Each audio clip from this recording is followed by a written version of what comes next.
Shalom, shalom, frères et sœurs en Christ, et bienvenue à la Rhapsodie du lundi 17 janvier 2022. Rhapsodie écrite par le pasteur Chris Oyaki Lomé, et la lecture vous est offerte par les vérités de l'Évangile. Le thème d'aujourd'hui est « Examiner les esprits ». Et le verset de 1 Jean 4, verset 1, qui dit « Bien-aimés, n'ajoutez pas foi à tout esprit, mais éprouvez les esprits, pour savoir s'ils sont de Dieu, car plusieurs faux prophètes sont venus dans le monde. » Alléluia. Le pasteur Christ dit, lorsque l'apôtre Jean parlait de faux prophètes, il faisait essentiellement référence à des professeurs de tromperie, qui sont inspirés par des démons pour tromper le monde. Nous en voyons beaucoup en ces temps de la fin. C'est pourquoi Jean a dit d'examiner les esprits. Il fait référence à des voix d'êtres humains, inspirés par des esprits démoniaques, qui cherchent à influencer, tromper et séduire les nations.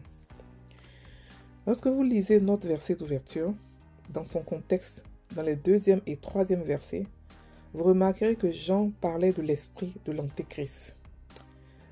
Non pas l'Antéchrist lui-même, qui est aussi appelé la bête, l'homme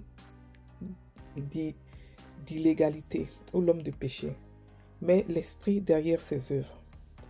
Cet esprit de l'Antéchrist, depuis l'époque de Jean, est dans le monde et nous sommes capables de discerner ses œuvres. Alléluia. Grâce soit rendue à Dieu.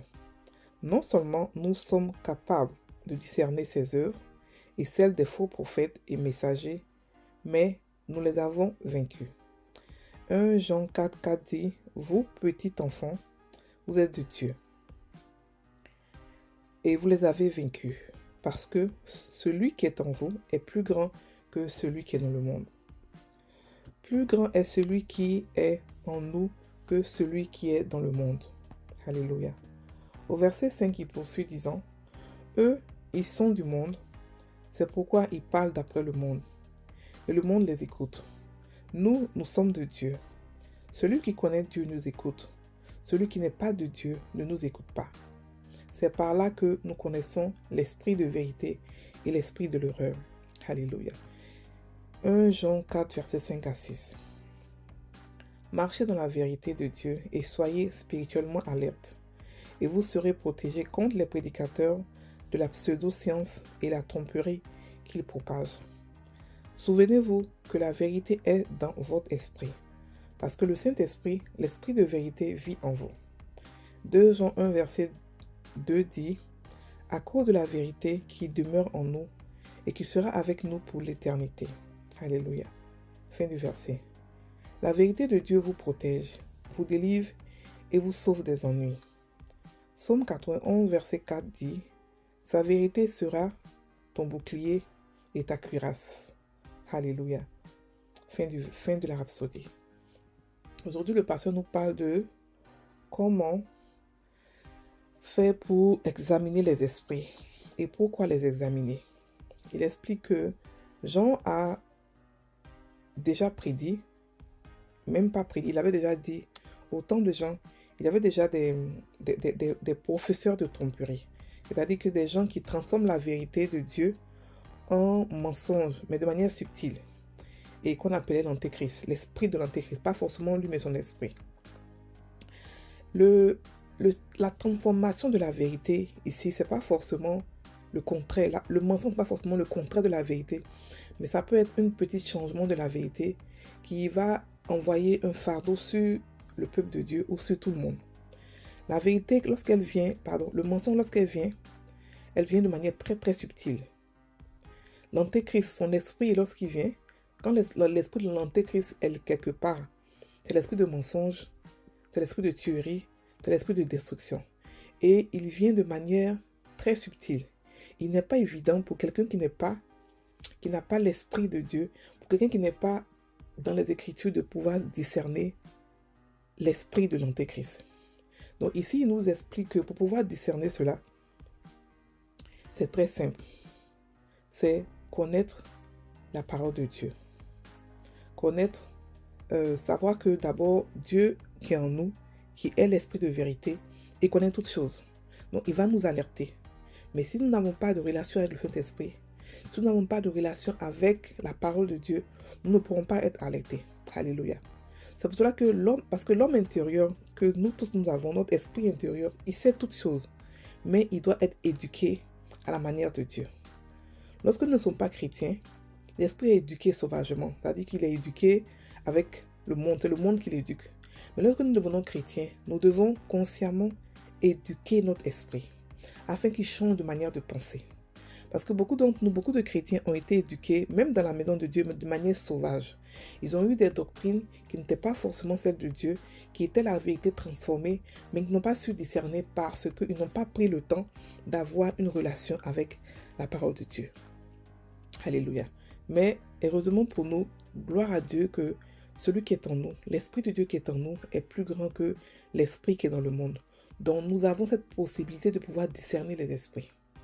Beaucoup d'entre nous peuvent automatiquement discerner, rien qu'en parlant, parce qu'on est le corps du Christ, on est un seul esprit. Mais chacun de nous a une maturité différente, chacun de nous est éduqué spirituellement différent. Donc d'autres personnes peuvent parler et puis votre esprit peut ne pas être d'accord, mais vous ne comprenez pas pourquoi. Mais d'autres personnes peuvent parler aussi et puis votre esprit sera d'accord. Par rapport à là où Dieu vous envoyer et par rapport aussi au fait que votre esprit est éduqué ou pas. Alléluia. Donc, il dit de tester il dit d'examiner les esprits. D'abord, un esprit qui vient vers vous et qui ne prône pas l'amour ni la compassion de Dieu, sachez que automatiquement, ce n'est pas un esprit qui vient de Dieu. Dieu est amour. Si un prophète ou un pasteur ou n'importe quel homme de Dieu vient vous prêcher autre chose que l'amour, et vous prêchez la condamnation, et vous prêchez le jugement, tout ce qui vous fait peur, ce n'est pas de Dieu. Dieu ne parle pas avec amour, ne parle pas, avec peur.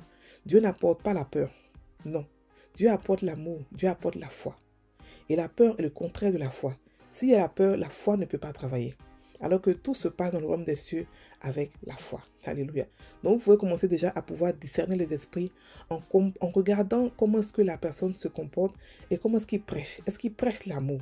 Est-ce que dans son message, vous sentez l'amour? Est-ce que vous le voyez, vous regardez l'amour? Si vous ne voyez pas l'amour, c'est qu'il y a quelque chose à déjà vous méfier. Chacun doit par lui-même examiner les paroles, les esprits et les enseignements qu'il reçoit. Ne croyez pas que les faux pasteurs, Dieu va les juger durement parce qu'ils ont trompé le monde. Non, la Bible est disponible pour nous tous. La Bible est disponible pour tout le monde. Aujourd'hui, en 2022, la Bible est disponible même sur les téléphones et partout. Donc, chacun de nous a cette responsabilité de pouvoir s'instruire, de pouvoir chercher la vérité, de pouvoir comprendre et de pouvoir éduquer son esprit. La relation que nous avons avec Dieu, il n'y a pas d'intermédiaire. Je ne dis pas que les pasteurs ne doivent pas nous enseigner. Non, ils doivent nous enseigner. Mais nous devons avoir chacun notre relation avec Dieu pour pouvoir savoir discerner les esprits. Et pour cela aussi, nous serons jugés parce que nous n'avons pas pris la peine d'étudier les paroles. Nous avons donné cette responsabilité-là aux hommes de Dieu. Et nous avons tout mis entre leurs mains. Et puis après, nous nous plaignons qui nous trompe. Non, nous devons par nous-mêmes connaître la parole. Oui, la parole est disponible partout. Les gens sont morts afin que nous puissions avoir aujourd'hui cette parole-là gratuitement et puis facilement. Donc nous devons en profiter. Alléluia. Donc il faudrait pour examiner les esprits, ce n'est pas compliqué. Il suffit de savoir être assez éduqué spirituellement, avoir une relation avec le Saint-Esprit et avec sa parole, pouvoir discerner des esprits. Alléluia. Allons maintenant prendre la prière qui dit, répétez après moi, cher Père, merci pour ta parole par laquelle je navigue dans la vie. Je suis perspicace et j'ai le discernement. Je suis invincible aux fausses doctrines, aux tromperies, aux ruses et desseins, aux simulations, impostures et mensonges, et ballottement de l'esprit de l'Antéchrist dans le monde aujourd'hui.